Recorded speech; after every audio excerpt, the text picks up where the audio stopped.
Bowman gets into an accident in this sprint crash. I don't even know where to start as far as the stupidity of this, especially after what happened to Chase. I don't understand how the owner, people who run this organization, without the accident happening, didn't foresee this possibility. This isn't tennis. This isn't even, even the accident Chase had was I'd allow that more than I would. Oh, just go racing in some other series with drivers that aren't anywhere near qualified as you, and put you in one of those ridiculous looking cars that could easily injure you if something like that happens, which is exactly what did take place. You can blame Bowman or Elliott. No, blame yourself. Blame yourself for not already putting this into your contracts. So what's come about? What's the latest? Did they make a statement? Tell me they made a statement, and tell me they're coming to their senses. They're starting to. They said they're not going to take any rash changes yet, but if it happens again, they said they won't have to. If it happens again. And, well, Larson's running that series still. It's his series. I will say the drivers in that sprint car series that Larson runs are like A-list. Yeah, they're professional, sure. Yeah, they're professional good sprint drivers, but they're not. Yeah. They're not still the cream of the crop. They're not NASCAR. They're not Cup drivers. No, and there's some guy. Bowman would probably be on the low end of the sprint car guys. Experience-wise, guys are pretty good. Not even that. Maybe talent. There's some good sprint car drivers that are. Yeah, there's some good guys in this, but when you run a dirt, there's a good chance of this happening. And this is a reason why Joe Gibbs and a lot of people are giving him a lot of backlash for not letting Christopher Bell run on dirt anymore. He signed a new contract, and the new contract had provisions of him not doing this. And who was that? This is Joe Gibbs. Okay. And they gave Gibbs a problem for that? They did. A lot of people are like, why would you not let Christopher Bell race? And he, but the driver's side right now is saying, we don't have as much practice anymore. We don't have a lot going on inside the car. Simulation can only get you so far. If I could run these races that I'm used to running on my way up, it keeps me fresh, keeps my hand-eye coordination, it keeps my body in shape.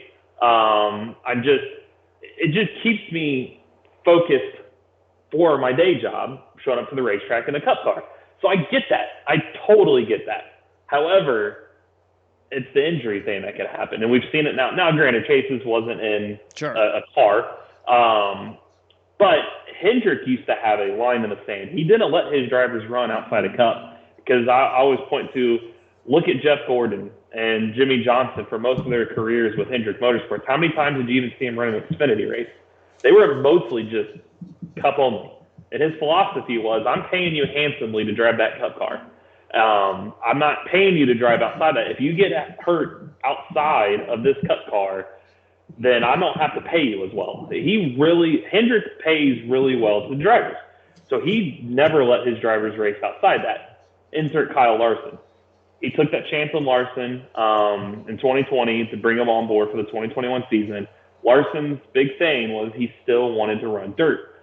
And Jeff Gordon, who was now running a lot of the day-to-day operations for Hendrick, was on Larson's side, talked Rick into it, and there we go. That's what opened the door to Chase running what he does now, and Bowman, and even Byron getting outside of his comfort zone, or him going back to late models and running. So it kind of opened Pandora's box. However, I feel like now they got to take a look at that again. Like, oh, look, we got our drivers signed for the future. We've got all four locked in. Now we got to keep them locked in on our Cup team now, because, look, it's affecting them. Alex Bowman and Chase, look, let's just say they don't want to race this regular season. Bowman's out at least this weekend and next. That's 2 more races.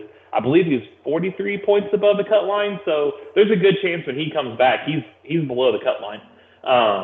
How far? It could be pretty far if he misses this whole month, even the 600 at the end of the month. So let's say he's behind, which he probably will be. Elliott's already behind. Let's say neither of them win a race. They're not in the playoffs with a very good cars. Those are two cars for the New York Yankees of NASCAR. Championship. Yeah, contenders. that you're not in because of self-inflicted mistakes outside the car. So I think Hendrick's got to take a look at this and be like, look, can you guys get focused here? We've proven. We've had, and of course, you got to look at race 2. I'd be mad, like, I can't get my cars legal. It seems like every race are getting taken back to R&D or failing inspection.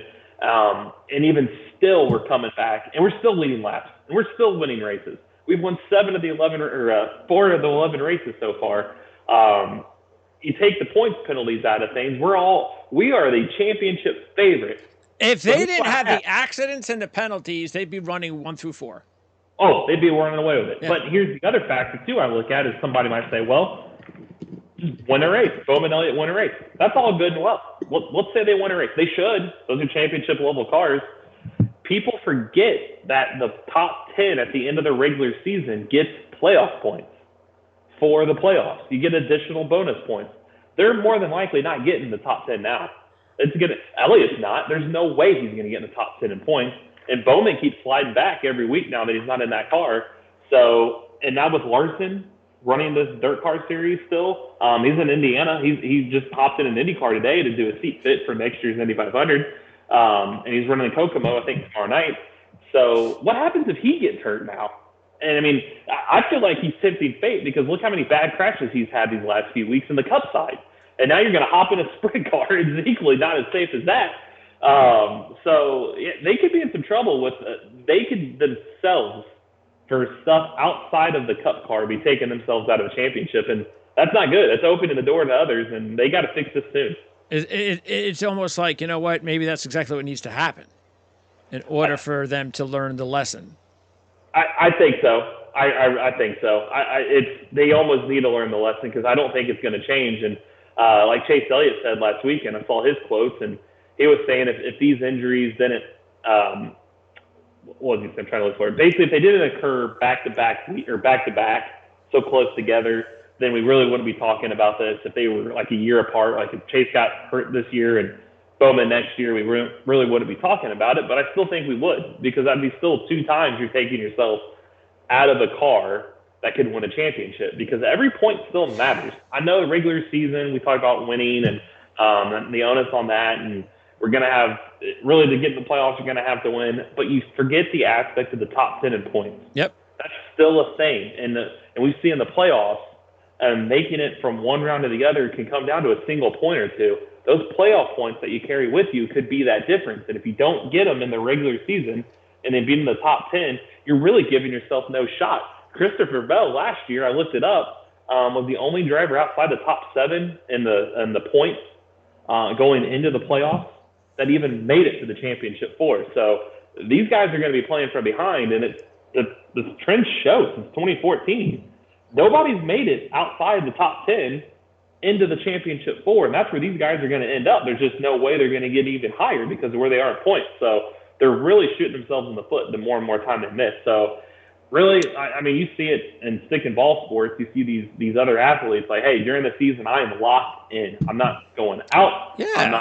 I'm not going to go out to dinner at this place. I'm not going to go out with my friends at this place. Exactly. I don't understand. For a championship. What is everybody's in the same boat? It's not like, well, if I don't do this, if I don't do these other races during the season to keep my hand and eye coordinations in check, well, yeah, but nobody else is doing it, or nobody else should be doing it. So all you're doing is you're trying to maybe get an advantage. So sorry, advantage taken away. So and there's other forms you can do your hand eye coordination. It doesn't have to be racing. Exactly. Yeah. Just go play squash or something. You know, I mean, that's pretty. You have to be pretty quick with your coordination playing something like that. So just there's the touch screen things and tennis balls. I mean, and people tend to forget too. And I get it. They're taking. And I go back to the Priest and the Larson crash in Talladega, and this is concerning. And I get it. It is concerning, the car, that impact. But I think it also needs a reminder, which just goes across the board for racing. Racing is dangerous. It doesn't matter what you're racing. There is nothing safe about hopping in a vehicle and traveling at the speeds they're traveling with walls around you. Yes. What part of that do you think is safe? Yeah. So then you throw in factors like dirt, which makes your car feel like you're driving on ice, and cars that are designed that they could flip. It's like, at what part of that do you think is safe?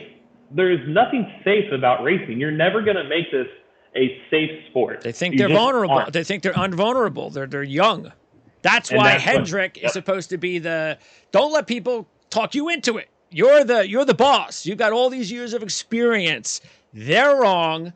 Let them know they're wrong. And you shouldn't be doing, well, we'll give them one more chance. No. You had to be talked into this to begin with by people who were not more experienced than you. Shut it down. Well, there's a reason, and Larson I wouldn't have won my championship in 21 without, okay, cool, that's fine, you got one. How am I going to get the rest of the time? This is where we got to look back, and when you look ahead 5, 6, 7 years down the road, if you still have that one championship, but you've also had a rash of injuries, how far did that really get you? Chase Elliott, you got one championship. You haven't won since. How far is that going to get you? Alex Bowman, you've never won a championship. What if you look down the road? What if this was supposed to be your season and you just got hurt? So, yeah, I would. So is Byron the only smart one? He still runs, but he runs late models, but they're on pavement. So, but he's still doing it. He's still doing it. Yep. So I don't. If I was them, I think if I was Byron right now, I know Larson's got financial and contractual obligations because he runs the series and promoting it himself racing, but if you were wise, like, look, I'm just going to sit this out the rest of the year as far as any extracurricular. I am locked in. I mean, you don't see, I go back to it just because I didn't like him as a player because I was a Colts fan, but you don't see Tom Brady going surfing in the middle of the NFL season, do you? No. That guy was locked in. Yeah. You don't see Michael Jordan when he was playing out doing reckless stuff. Yes, he would golf and he would gamble, but those aren't against his health. He wouldn't do anything that wasn't locked in on winning a championship. Those are why those guys were the greats. And especially now, you just got to be locked in. That's what it takes. And that's what I'm teaching my kids now as they're playing sports. And I got my oldest that I taught him is, look, if you're sitting inside watching TV, which I'm okay with, you're 9 years old. You can decompress for a little bit, but I'm just going to teach you. The minute you're in here, not working on your game in basketball or baseball, there's another kid that is. This world is round, and there's other time zones. The minute when you're sleeping, there's kids around the other side of the world that are working on their game. When you're playing your Nintendo, there's another kid working on his game. Anything you do against that is not working on your game, somebody else is. And by the time you get up, they could have more skills than you because they worked on it. That's what you got to have to be successful in sports. And you have to, like you said, though, it's a matter of, I'm letting you know how what the game plan is for success. It's up to you. Yep. You want to do it? You want to follow? Go ahead. But if you don't want to do it, that's your decision. Just don't go complaining 2 or 3 years from now. Exactly. You got to be locked in. That's sports. That's not just racing. That's every sport. And the minute you're out, and I get it. You have to. It's a grind. I mean, a Cup Series. It's 36 weeks. You do have to have a time to yourself, but you got to have some time to yourself that's not going to get you injured from your day job. I mean, please. I mean, some of these guys, aren't they married? Don't they have like girlfriends that they could spend their time with? I mean, that doesn't excite them enough? Larson, and I get, I think it was Kyle Busch a few years ago said, and I get him saying that, because people ask, well, why do you run the trucks? Why do you run Xfinity? It's like, well, some people like to golf. Some people like to hunt. Some people like to go fishing. My hobby's racing. That's all I've ever known. I get it. But those sports aren't probably going to get you injured like this is. And granted, you could be playing a pickup basketball game. Denny Hamlin tore his ACL doing that. Well, no, I wouldn't even recommend that. No, that's, yeah. Look, you're not 60. Go get another hobby. Yeah. There's a tons of other different things that you can learn. You don't have to just be so narrow-minded and go, well, this is what I love. There's other things. Go try out 100 other things, and there's got to be something else that you like that's not that dangerous. No, and that in stick and ball sports, I mean, these NFL, they don't have these guys during the week doing anything stupid to potentially risk them in, because they're afraid somebody will come up and take their spot. They're locked in. Why aren't race car drivers locked in? These are good athletes we're talking about here to drive these cars that, those extracurricular stuff. It's like there's other training you can do to stay sharp if that's what it is. And I get it. I know that it sells tickets to have Kyle Larson run the dirt show, but is it worth the risk, especially now? I mean, I think we could say this far into the season now, we're almost we're almost halfway through the regular season. I think the favorites are the 4 Hendrick cars to win the championship in Phoenix right now. They've done enough to tell me those are your favorites. If they don't win it, it's because of these factors, you only have yourself to blame. Yep. They're still, they still have the 3 of them are still at the top of the odds, futures-wise, I believe. So, and then as well they should be.